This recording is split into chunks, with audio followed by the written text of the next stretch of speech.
You can lay out a strategy and pursue it successfully. And maybe the strategy is actually oriented towards something good, something that will actually work for you and work for other people as well.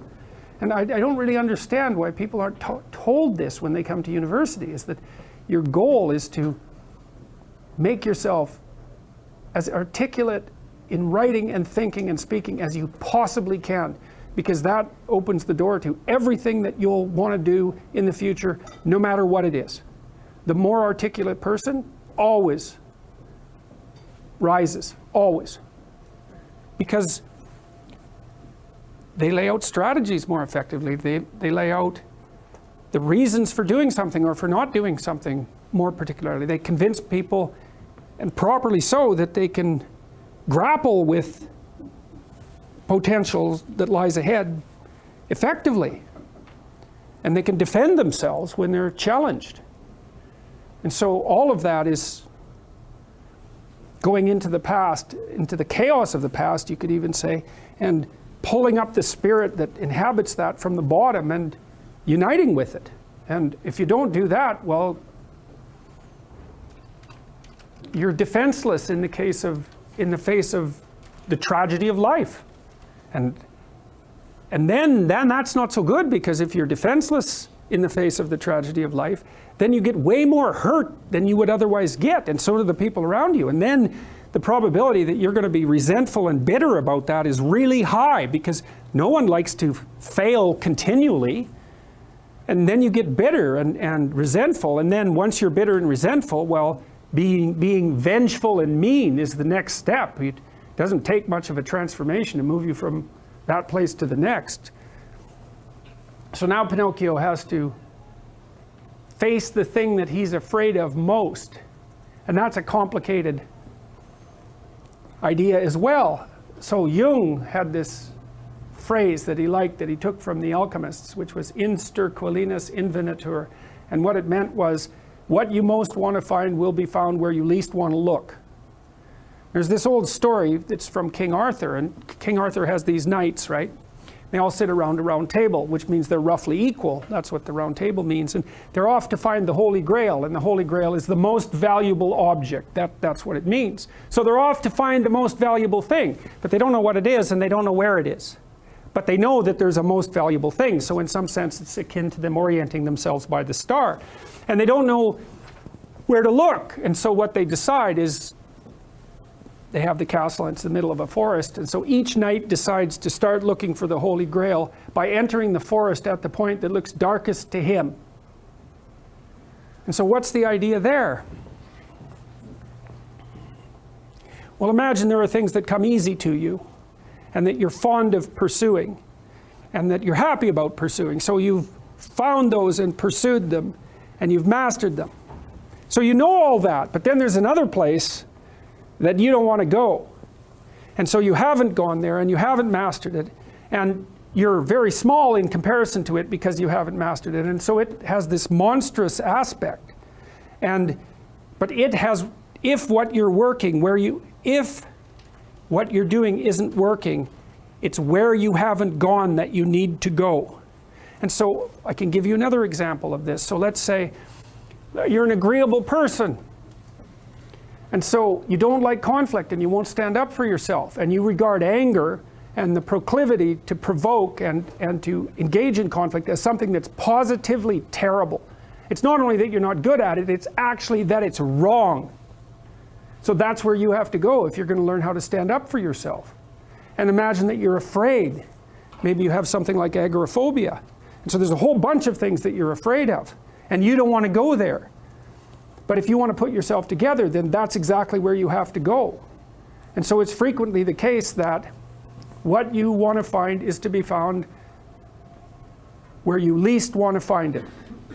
And that idea is echoed in the prominent stories of dragons and gold. It's exactly the same idea, is that the dragon is this terrible thing. It's this terrible predatory thing that lives forever and is very, very wise.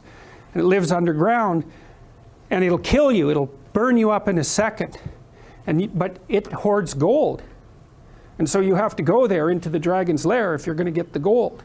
And that's a representation of people's paradoxical relationship with reality. It's like you have to go out there and confront it in order to incorporate what it has to offer to you.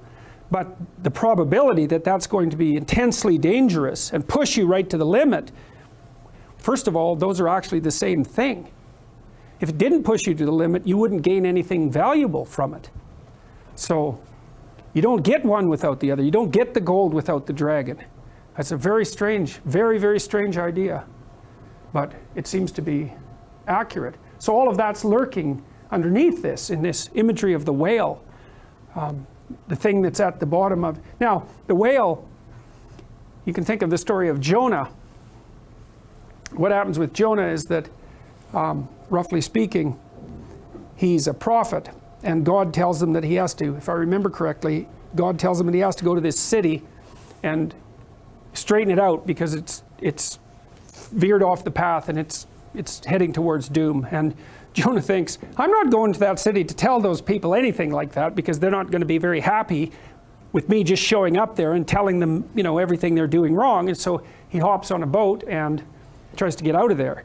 And then God conjures up this huge storm and the boat is about to be swamped. And the sailors, they're worried, I think, about making the boat lighter, something like that. They all draw lots to see who gets tossed overboard. And Jonah admits that it's actually his fault because God's upset with him because he got this direct command to go straighten out the city and he ran off. And so the sailors they're not happy about this, but they throw Jonah overboard and the sea's calm and a great fish comes up, a whale, and swallows him. And then he's down in the fish for 3 days and it throws him up on the dry land. And then he's learned his lesson by that time and he goes off to pursue the proper destiny, to pursue his proper destiny. So that's echoed in this story as well. That if you don't follow the pathway that you're supposed to follow, that the seas will become stormy for you and something will come up and pull you down and you'll be in a terrible place for some length of time till you learn your lesson. And if you're lucky, you'll get spit back up on shore and then you can go do what you should do. Well, I mean, that's not a lesson that anybody needs to have interpreted. I think everybody understands that. Anyways, the cricket tells Pinocchio what he has to do. And then something kind of paradoxical happens. Pinocchio decides he's going to go do this. And then the cricket has got this weird paradoxical response to that. On the one hand, he's sort of pulling Pinocchio back, saying, look, you know, this is foolhardy. You're going to go all the way down to the ocean. You're going to confront this terrible whale. This is really, really dangerous. But at the same time, when Pinocchio's on the edge of the cliff, the cricket helps him tie his tail around a rock, and he holds his finger in place so that Pinocchio can tie the knot. It's like the conscience is conflicted about this. It's really dangerous and foolhardy, but it's also necessary. And so he plays this dual role. But Pinocchio is leading at this point, so into the ocean he goes. I guess partly what this means is that if you're not oriented properly in the world, you should take your doubts and the chaos that you're enveloped in seriously. You should face it and think it through. You should go into it as far as you can go into it because maybe you'll find something at the bottom of it. I mean, the alternative is to pretend that it doesn't exist.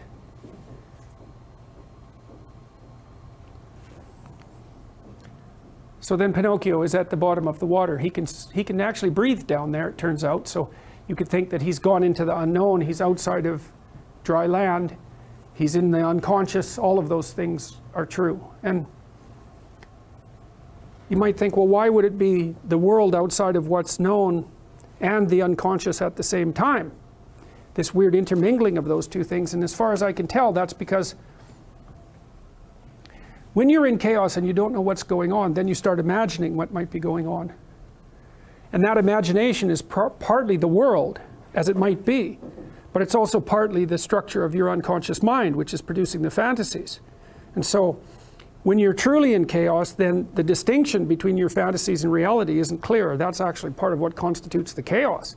So imagine this. So you're in a relationship and the person betrays you. And you knew who they were, or at least you thought you did, before that moment. But now you're looking at them and you don't know who they are. And you don't know what the past was. And you don't know what the present is. And you don't know what the future is going to be. All of that's been thrown up into the air in a major way. That's traumatic. So much has fallen apart that it's traumatic. So what do you start to do? You start to imagine what might be the situation. Well, then the reality is your imagination and the reality at the same time. They're not pulled apart at all. You cannot distinguish between them. And so it was a Jungian idea. I could say that's the snitch that Harry Potter's chasing, by the way. I know that's a terrible leap, but that is what it is. It's that weird intermingling of potential and reality that can manifest itself as the world if you pursue it. It's roughly that. So Pinocchio is in this situation that's half fantasy and half reality, in this chaotic state. And he has to go down to find the thing that he least wants to find. And he's hoping that he's got this intuition that in facing that thing, that chaos, that life really is, that chaos, that he's going to find his father and reunite with him. So you could also say that in some sense it's a decision of faith, I suppose, because you might ask yourself, well, why bother confronting chaos? If chaos is the ultimate reality, then what the hell use is there in facing it? Because it's just going to reveal itself as the ultimate reality and drown you. But the myths always say the same thing. They say, no, if you confront what's really disturbing you, if you really confront it, you do it voluntarily, you're going to find order in it eventually. Or at least that's the only way you're going to find order. Now, it's not like these stories are optimistic. And it's not as if they give you a sure guide to success. That's the other thing. It's not like they're unerringly accurate, because you can be subsumed by chaos that's so total that even if you face it, you're not going to prevail. I mean, that's why people die. That's one way of looking at it anyways. But the mythology basically says this is your best bet. If there's a process that's going to work, this is it. And then you might think, well, the better you do it, the better the chances are of success, or the more consistently you do it, the better the chances of success are. And I think that that's a perfectly reasonable way of looking at it. Okay, so anyways, Pinocchio's down at the bottom of the ocean, and every time he says he's trying to find out where Monstro is, and they ask questions to the fish that are down there, but every time they mention Monstro's name, all the fish disappear. And it's like Voldemort, right? He's the guy whose name you cannot say. And Monstro is precisely that. It's the thing that frightens everyone. And so asking questions down there isn't helping very much. And so Pinocchio, what he does is he's calling for his father, and he keeps going deeper and deeper into the depths. And we're in a scene, there's a scene where the darkness of the ocean turns into an even more profound darkness, and that's what Pinocchio disappears into. And then we see Monstro. He's in this sort of foggy representation, this huge thing that lies very much at the bottom. And there's no life or anything around him except, I think these are mackerel, but maybe they're tuna. They're animated anyway, so it doesn't matter. But there's no life down there. He's so far down at the bottom of the ocean that there's nothing that's alive down there. So, and then we go inside the whale, which is of course absurd, and we see that the whale has eaten a boat at some point in the past. This is one whopping whale. And Geppetto is sitting with the kitten, of all things. He's also got that little goldfish bowl full of goldfish with him too, which is quite the feat. Anyways, he's sitting there, and he knows that he's trapped in the belly of the whale too, and that he can't get out. And so that's an interesting issue. It's because not only is Pinocchio lacking his father, which isn't a good thing, but the father is lacking the son. And there's some indication that the father can't get out of the whale without the son. And so it's like the possibility for order is down there in this chaotic state, but unless there's an active agent to go seek it out, it can't pull itself. It's not animated enough to get out by itself. You know, and you could say, well, there's wisdom in the libraries, but it's not going to, like, without you going in there and gathering it and embodying it, all it does is sit there in potential, in all of that implicit form. That's a good way of thinking about it. So anyways, Geppetto is feeling pretty hopeless because he can't figure out any way of getting out of the whale, and he's also starving. He's starving in the belly of the whale. And here's a way of thinking about that.